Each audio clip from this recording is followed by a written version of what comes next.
Mbe umhlanga wakho esingaphi lo esiyakona manje? Ayiningi idlulile 50. Ayifani idlulile phela ngoba njalo ngithi ngaqala ngo-2073 manje.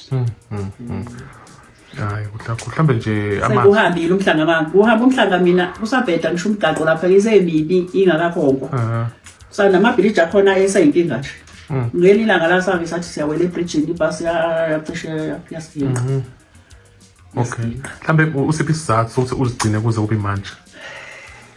Usuthi ngizothina ngani noma ngenza ukuthi ngashiwa abazali ngimncane ngabambelele ekutheni babethi intombi ifuna ihlale ngentombi ngazigcina-ke nje ngale ngibasabe ngabasaba ngisho ngingasababoni uthe noma sengana sengihlala ngahlala kahle ngiphatha kahle umkhwenyana wami suka kwathi khona into ayenzanga engingayibonanga kahle ngabese ngangale ngiyale nale ngithi hayi ake ngibuze kwabanye ngabese ngamala straight nje ngamala asengisho futhi ngithi angisophinde ngithande ngizokhetha ukuphila ngiyintombi ngoba ngifuna ukuze ngife ngikule nto engiyo.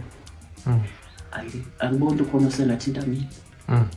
Mhlambe umphakathi uthini mhlambe ujabulile uphethe kahle noma nje mhlambe izinto abazishoyo azikujivazi mhlambe noma nje abantu okubezwe le khanjwa khona? Azikujivazi kakhulu ngala ngakithi ngiyahlonishwa uze ukuthi ekukhambeni ekhona ukuthi hayi impetho ayikho into engaka.